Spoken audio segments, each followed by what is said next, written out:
दोस्तों नमस्कार, मैं सौरभ गोस्वामी। टीकमगढ़ में हम लोग हैं इस समय और हमारे साथ समाज सेवी कहें, राजनीतिक नेता के तौर पर इन्हें देख सकते हैं, राजेंद्र तिवारी जी हैं। 2 बार से टिकट मांग रहे हैं, कहीं न कहीं कुछ कारणों से टिकट रह जाती है। एक बार पुनः तैयारियां कहीं न कहीं देखने को मिल रही हैं। बाकी का तिवारी जी ही बताएंगे क्या तैयारियां चल रही हैं। तिवारी जी, स्वागत है आपका। मैं राजनीतिक तौर पर टीकमगढ़ किस तरीके से आप देख रहे हैं और मौजूदा आपकी सरकार में क्या काम होगा? पिछले आपने देखा होगा जी। कि दिग्विजय सिंह जी की सरकार के बाद जी। पूज्य उमा जी को मध्य प्रदेश में प्रचंड बहुमत मिला था और उमा जी मध्य प्रदेश में मुख्यमंत्री बनी थी और उन्होंने बहुत बड़े रूप में इस बीमारू प्रदेश को बहुत अच्छे रूप में उन्होंने बनाया, काम किया और लंबे समय तक उमा जी ने भी काम किया। जब बाबूलाल गौर जी और उनके बाद शिवराज जी आए तो आप देख रहे होंगे, सबको पता है, कोई छिपी हुई बात नहीं रहती कि शिवराज जी ने तो, चाहे वो माताएं बहनों की बात हो, बच्चों की बात हो, खासकर बच्चियों की बात हो, तो उन्होंने एक मामा के रूप में इस प्रदेश में खुद को अपना प्रदर्शित किया और नीचे के जनमानस, वो खासकर बच्चे बच्चियां तो उनको अपने मामा के रूप में मानते हैं और निश्चित उन्होंने इस प्रदेश में भारतीय जनता पार्टी की सरकार के रूप में काम करके और बहुत अनुभवी मुख्यमंत्री के रूप में आज वो देश और विदेश में उनका नाम है। देश की सबसे बड़ी पार्टी, विश्व की सबसे बड़ी पार्टी भारतीय जनता पार्टी के वो लंबे समय मुख्यमंत्री हैं जिनकी ताकत, जिनके व्यवहार और पार्टी की नीति रीति को नीचे तक रखने में वो सफल हुए और उस सफलता का कारण है कि बार बार लोग केवल भारतीय जनता पार्टी की सरकार चाहते हैं। बेहद काम हुआ, बेहद भारतीय जनता पार्टी ने। बार बार सरकार तो आ रही, लेकिन आपको टिकट क्यों नहीं मिल रही? टिकट तो देखो, एक पार्टी का अलग से फंडा है, पार्टी की अलग से बड़े लेवल पर टिकट होता है। कोई एक व्यक्ति, आप हमेशा से हमारी बात सुनते होंगे, कोई एक व्यक्ति भारतीय जनता पार्टी में ये नहीं कह सकता है कि हमें टिकट मिलेगा। भारतीय जनता पार्टी में मुख्यमंत्री जी स्वयं नहीं कह सकते कि हम राजेंद्र तिवारी को टिकट देंगे। पार्टी का अध्यक्ष, पार्टी के नीचे से साधारण कार्यकर्ता, मंडल का एक कार्यकर्ता, वो भी एक व्यक्ति को सामान्य जनता के रूप में पहुंचाने में, जहाँ के लिए हम लोग रहते हैं, काम करते हैं, उनके विचारों की पूरी ज़रूरत होती है। सर्वे होता है बहुत बड़े रूप में, आप देख रहे होंगे कि हर जगह, जैसे अभी आप देखो गुजरात में उन्होंने बिल्कुल साफ कर दिया था कि जो व्यक्ति नीचे है उसको हम पार्टी का जिम्मेदार प्रत्याशी बनाएंगे। मतलब काम करते रहिए, कहीं ना कहीं मौका मिलेगा। हाँ, बिल्कुल पक्की बात है। पिछली बार जब हमें टिकट की हम दौड़ में थे, जी। हमने टिकट मांगा था। हर व्यक्ति को टिकट मांगना चाहिए, वो अधिकार है उसका। हमने मांगा था, हमें वेट कराया गया था कि श्रीवास्तव को टिकट मिला था, वो चुनाव मैदान में थे, वो चुनाव जीते थे। दूसरी बार जब राकेश गिरी को उन्होंने टिकट दिया तो हमने उनसे बात की, हमने कहा हमें भी टिकट हम चाहिए था। उन्होंने कहा था आप वेट करो, काम करो, निश्चित पार्टी अगर उस दर्जे पे आप आएंगे, नीचे काम करेंगे, सर्वे में आएंगे, ऊपर के लोग आपको टिकट देंगे, आप पार्टी का काम करिए। हमने फिर काम किया, राकेश गिरी को एमएलए बनाया है, काम कर रहे हैं। हम इस बार भी लाइन में, हमें अगर पार्टी टिकट देती है तो हमारा काम है कि अपने दोस्त यार, परिवार और खासकर भारतीय जनता पार्टी का जो एक स्तंभ है, जो कार्यकर्ता होते हैं, उनकी ताकत के अनुसार हम भी मैदान में जाएंगे। हमें भारतीय जनता पार्टी का कार्यकर्ता, हमारे पदाधिकारीगण हमें उस दर्जे पे ले जाएंगे। और ये बात भी पक्की है कि अगर हमें पार्टी उस जगह ले जाएगी और हमें प्रत्याशी बनाती है तो हमारा भी जीत का अंतर बहुत अच्छा होगा, हम बहुत अच्छे वोटों से जीतेंगे। मगर अभी तक आप विधायक बनाने के लिए काम कर रहे हैं, ये देखने में आ रहा। हाँ, काम किया है, पार्टी का काम करना। पार्टी में आप जी बताओ कि मैं किसी को कैसे विधायक बना पाऊंगा। हम तो पार्टी का काम कर रहे हैं। गांव-गांव तक आप पहुंच रहे हैं, जनता के बीच में आप पहुंच रहे हैं, लगातार किसी न किसी कार्यक्रम के दौरान पहुंचते हैं, सरकारी योजनाओं के माध्यम से पहुंच रहे हैं, कहीं धार्मिक कार्यक्रमों के माध्यम से पहुंच रहे हैं, तो कहीं न कहीं देखते तो लोग यही हैं कि तिवारी जी जनता के बीच में हैं। बिल्कुल पक्की बात है। हमारा पूरा जीवन राजनीतिक रहा। हम संगठन के ऊपर भी बहुत तेज़ी से काम करते रहे। नीचे से जोड़ हमारा बहुत ठीक है। एक पंचायत लेवल पे हमारे पास हर बूथ पे 10-10, 20-20 आदमियों की, नौजवानों की बहुत बढ़िया टीम रहती है।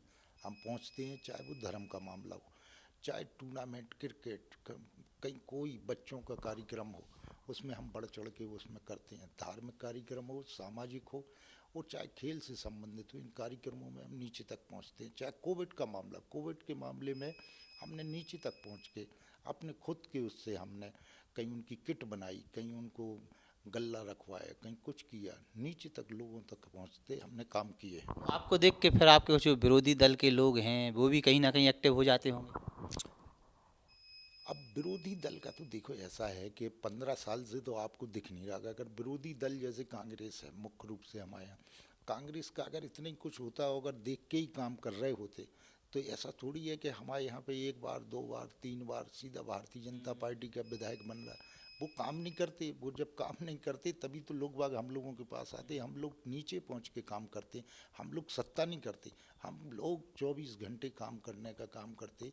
आपको बताएं, हमारे पार्टी में एक एक वोटर सूची के एक पेज पे पेज प्रमुख है, और वो पेज प्रमुख नीचे जाके काम करता है। हमारे पोलिंग पे, हर पोलिंग पे 10-10 लोगों की, नौजवानों की टीम है। हमारा एक एक व्यक्ति काम करता है। अगर वो इतना काम करते होते तो हमारे पास आज हम देश की सबसे, विश्व की सबसे बड़ी पार्टी भारतीय जनता पार्टी कैसे बन पाती। मतलब तिवारी जी का कहना ये है कि तिवारी जी या उनके पूरे कार्यकर्ता या आप कहेंगे भारतीय जनता पार्टी सभी एकजुट हैं और बढ़िया काम कर रहे हैं। सरकार की जो भी योजना है खासतौर से अंत्योदय को लेके वो ग्राउंड लेवल तक पहुंच रही हैं, लेकिन गुटबाजी कहीं ना कहीं टीकमगढ़ में है कि नहीं? देखो, सत्ता में तो हर आदमी चाहता है, जैसे हम भी चाहते कि हम विधानसभा में पहुँचे, हम काम कर रहे हैं, हमें टिकट मिलना चाहिए। जब हमें टिकट मिलेगा तो देखो, जब सामने वाला व्यक्ति कंपटीशन नहीं करेगा, अगर जैसे अकेले हम काम करते रहेंगे तो दूसरा व्यक्ति तो उस धारा में नहीं आ पाएगा ना। अब यहाँ पे तो भारतीय जनता पार्टी में ये बात बिल्कुल पक्की नहीं है कि किसको टिकट मिलेगा। अब कांग्रेस में तो क्या होता है कि एक व्यक्ति को पीढ़ी दर पीढ़ी टिकट मिलता है, उसको पता है कि हम काम कर रहे हैं, तो दूसरा व्यक्ति उसमें काम नहीं करता। वो जानता कि हमें टिकट नहीं मिलेगा। हाँ, ये है आम कार्यकर्ता की पार्टी। इसमें ये भी नहीं कहा जा सकता, जैसे हम टिकट मांग रहे थे, टिकट के श्रीवास्तव जी को मिला। इसके पहले के श्रीवास्तव जब टिकट मांग रहे थे तो अखंड प्रताप सिंह जी को टिकट मिला था। अभी इस बार फिर के टिकट मांग रहे थे तो राकेश गिरी को टिकट मिला था। अब जैसे हम टिकट मांग रहे हैं, के श्रीवास्तव टिकट मांगेंगे, राकेश गिरी टिकट मांगेंगे, तो जरूरी थोड़ी है कि राजेंद्र तिवारी को टिकट मिल जाए। इसमें तो जो नीचे ठीक आएगा उसको टिकट मिलेगा।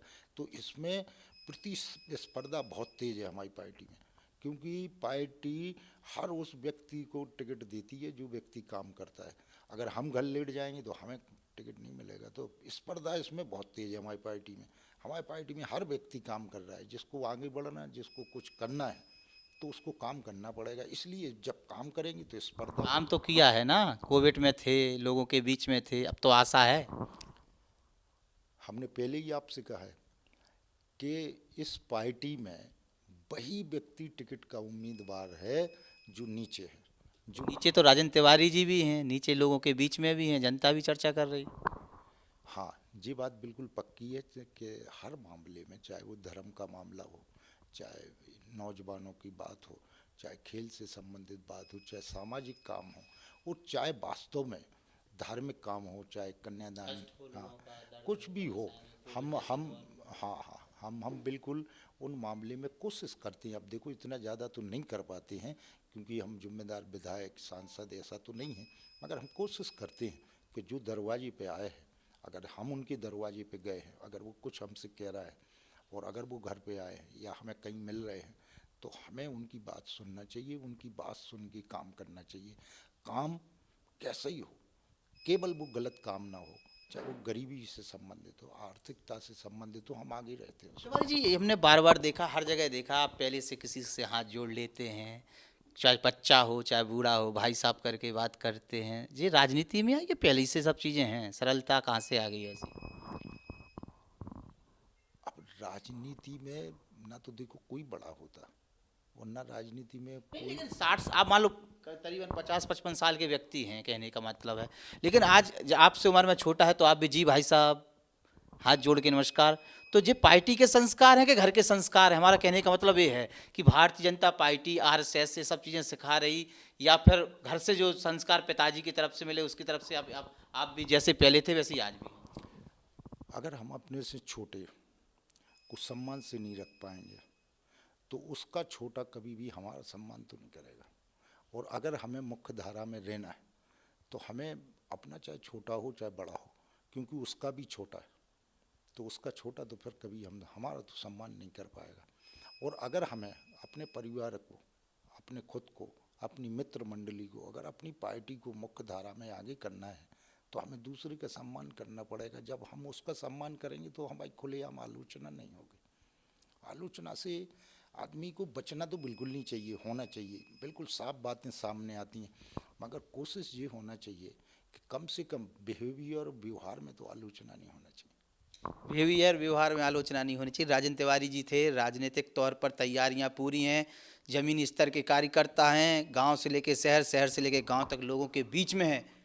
चुनावी माहौल कहीं ना कहीं बनता हुआ नज़र आ रहा है। सज चुकी है बिसात, चूँकि अगली साल विधानसभा चुनाव हैं और 2 बार टिकट का दावादारी पहले कर चुके हैं, तीसरी बार फिर से टिकट की दावेदारी कर रहे हैं कि हमें टिकट दीजिए, अब हमारा नंबर है। अभी तक तो हम 2 बार विधायक दूसरों को बना चुके भारतीय जनता पार्टी के, अब हमारा भी नंबर है। तो देखते हैं शीर्ष नेतृत्व किस प्रकार से मोहर लगाता है। उन्होंने कहा है कि ज़मीन स्तर पर काम करते रहिए, ज़मीन स्तर से जो आवाज़ उठेगी वो ऊपर के कानों तक गूंजेगी और फिर कहीं ना कहीं वो मजबूर होंगे प्रत्याशी का चेहरा बदलने में और नया प्रत्याशी लाने में। बहुत बहुत धन्यवाद तिवारी जी आपका। हमारे YouTube channel the Bundelkhand post को सब्सक्राइब करें।